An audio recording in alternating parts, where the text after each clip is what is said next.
خير أمة أخرجت للناس تأمرون بالمعروف وتنهون عن المنكر. میرے محترم دوستو، بزرگو، عزیزو، اللہ تعالیٰ کے جتنے بھی احکام اور اوامر ہیں اس میں سب سے بڑا حکم اللہ پر ایمان لانا ہے۔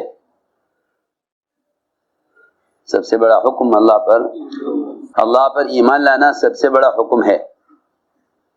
جتنے بھی اللہ کے اوامر ہیں ان میں سب سے بڑا حکم، سب سے بڑا امر اللہ پر ایمان لانا ہے، اور یہ ایمان لانے کا حکم خود ایمان والوں کے لیے ہے۔ لوگ سارے اوامر سیکھتے ہیں علم کے ذریعے، نماز بھی امر ہے اس کو بھی سیکھتے ہیں، زکوٰۃ دینا بھی امر ہے اس کا بھی علم حاصل کرتے ہیں، حج کرنا بھی فرض ہے اس کا بھی علم حاصل کرتے ہیں، روزہ بھی فرض ہے اس کا بھی علم حاصل کرتے ہیں، سارے فرائض کا علم حاصل کرتے ہیں، لیکن ایمان جو سب سے بڑا فریضہ ہے، جس پر سارے فرائض کا مدار ہے، وہ ایمان لوگ نہیں سیکھتے، اور اس کے سیکھنے کو اللہ کا امر نہیں سمجھتے۔ کہ سارے اوامر میں سب سے بڑا امر اللہ پر ایمان لانا ہے، اس لیے کہ سارے دین کا مدار ایمان پر ہے۔ 4 چیزیں ہیں بنیادی جو ایمان کے بغیر حاصل نہیں ہو سکتی۔ 4 چیزیں بہت بنیادی ہیں جو ایمان کے بغیر حاصل نہیں ہو سکتی۔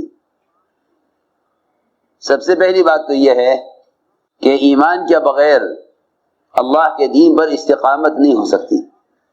اللہ کے دین پر استقامت نہیں ہو سکتی۔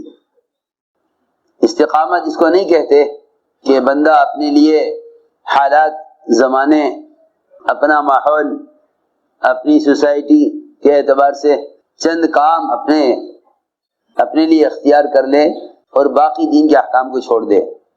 اس کو استقامت نہیں کہتے، اس کو استقامت نہیں کہتے۔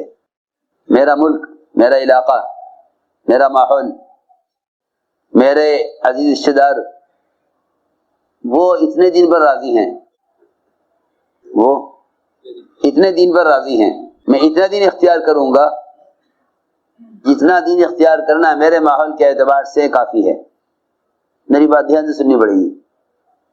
تو لوگ چند اعمال اور اسلام کے چند احکام اپنے لیے خاص کر لیتے ہیں، اپنے لیے خاص کر لیتے ہیں، باقی دین کو اس لیے چھوڑ دیتے ہیں کہ باقی دین ہمارے ماحول میں نہیں چل سکتا۔ سب کہتے ہیں کہ ہم آپ کے ملک کی طرح نہیں ہیں، ہمارے ملک کا ماحول الگ ہے۔ فرماتے تھے جب ایمان نہیں ہوگا تو دین دنیا کے تابع ہوگا۔ تو میں نے عرض کیا کہ استقامت یہ نہیں ہے کہ آدمی دین کے کچھ احکام اپنے لیے چھانٹ لے اور ان کو تھام کر بیٹھ جائے، اس کو استقامت نہیں کہتے، بلکہ استقامت کہتے ہیں پورے دین پر چلنے کو۔ استقامت پورے دین پر چلنا۔ فرمایا وَأَنِ اعْبُدُونِي هَذَا صِرَاطٌ مُسْتَقِيمٌ، کہ تم میری عبادت کرو، یہ سیدھا راستہ ہے۔ صراط مستقیم استقامت کا راستہ، پورے دین پر چلنے کا نام ہے۔ جزوی دین پر چلنا استقامت نہیں ہے، جزوی دین پر چلنا استقامت نہیں ہے۔ میں عرض کروں کہ جزوی دین پر صحابہ کے زمانے میں منافقین چلتے تھے، منافقین وہ چلتے تھے جزوی دین پر۔ انہوں نے کفر اور اسلام کے درمیان ایک الگ راستہ بنایا تھا، ایک الگ راستہ بنایا، کفر اسلام کے درمیان ایک الگ راستہ بنایا۔ وہ یہ کہتے تھے کہ حالات اور ماحول کے اعتبار سے دین پر عمل کرو۔ اللہ نے ان کا حال بیان کیا قرآن میں، وَمِنَ النَّاسِ مَن يَعْبُدُ اللَّهَ عَلَى حَرْفٍ، کہ ایسے بھی لوگ ہیں کہ جو کفر و اسلام کے بارڈر پر چلتے ہیں، کفر و اسلام کے بارڈر پر چلتے ہیں، کہ اتنا دن اختیار کرو جتنا حالات جتنی اجازت دیں۔ وہ اتنے دین اختیار کرتے تھے جتنے دین سے ان کی دنیا کا نقصان نہ ہو، اور جتنے دین سے باطل راضی رہے. سنو، اتنا دین اختیار کرتے تھے، باقی دین کو چھوڑ دیتے تھے. یہ دیکھتے تھے حالات کیسے ہیں، دیکھتے تھے حالات کیسے ہیں. تو اللہ نے فرمایا کہ ایسے بھی لوگ ہیں جو کفر اسلام کے بارڈر پر چلتے ہیں، اگر ان کو خیر نظر آتی اسلام میں تو کہتے کہ ہاں اسلام اچھا مذہب ہے، اور اگر ان پر حالات آ جاتے تو وہ کفر کی طرف پلٹ جاتے تھے، کفر کی طرف پلٹ جاتے تھے. یہ اللہ نے حال بیان کیا ہے ان کا. وَمِنَ النَّاسِ مَن يَعْبُدُ اللَّهَ عَلَى حَرْفٍ، کہ ایسے بھی لوگ ہیں جو کفر اسلام کے بارڈر پر چلتے ہیں، اگر وہ خیر پہنچے تو وہ کہتے تھے کہ ہاں مسلمانوں کے ساتھ ہو جاؤ. کیا ہو جاؤ؟ مسلمانوں کے ساتھ ہو جاؤ. اور اگر دیکھا کہ حالات خراب ہیں تو کہتے تھے کہ کفر کے ساتھ ہو جاؤ. کیوں؟ اس لیے کہ ایمان نہ ہونے کی وجہ سے وہ دین کو حق نہیں سمجھتے، دین کو حق نہیں سمجھتے. جو دین کو حق سمجھے گا، جو دین کو حق سمجھے گا وہ کسی کی ملامت سے متاثر نہیں ہوگا. جو دین کو حق سمجھے گا کسی کی ملامت سے متاثر نہیں ہوگا. اس لیے ایمان کی علامت بتائی ہے یہ کہ ایمان والے وہی لوگ ہیں، ایمان والے وہی لوگ ہیں جو اللہ کے دین کے بارے میں کسی کی ملامت کی پرواہ نہیں کرتے، جو اللہ کے دین کے بارے میں کسی کی ملامت کی پرواہ نہیں کرتے. حضور اکرم صلی اللہ علیہ وسلم جب صحابہ کو بیعت فرماتے تھے کفر سے اسلام کی طرف داخل ہونے کے وقت، کفر سے اسلام کی طرف داخل ہونے کے وقت بیعت ہوتی تھی. جب کفر سے آتے اسلام میں تو بیعت ہوتی تھی. اس بیعت میں یہ عہد لیا جاتا تھا کہ اس بات کا عہد کرو کہ ہم اللہ کے دین کے بارے میں کسی کی ملامت کی پرواہ نہیں کریں گے.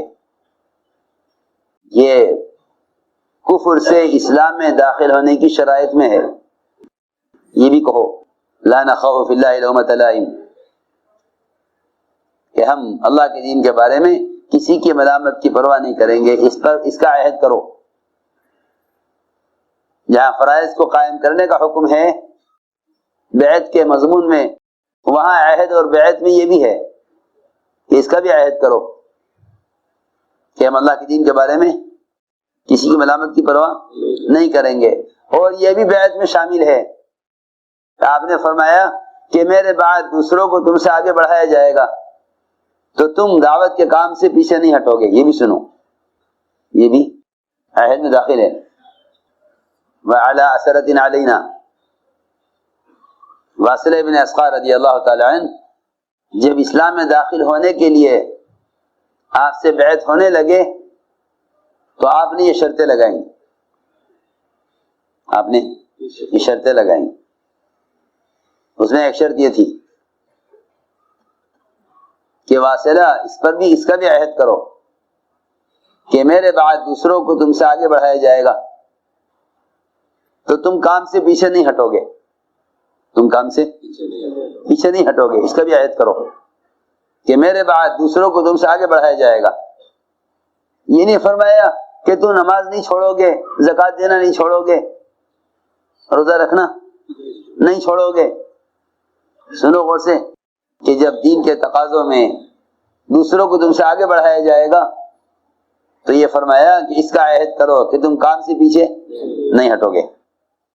ہاں دیکھو روایت میں یہ نہیں فرمایا کہ تم دین نہیں چھوڑو گے، یہ نہیں فرمایا کہ تم دین نہیں چھوڑو گے، بلکہ یہ فرمایا کہ تم دین کی دعوت نہیں چھوڑو گے، دوسروں کو تم سے آگے بڑھایا جائے گا، دوسروں کو تم پر ترجیح دی جائے گی، تم کام سے پیچھے نہیں ہٹو گے.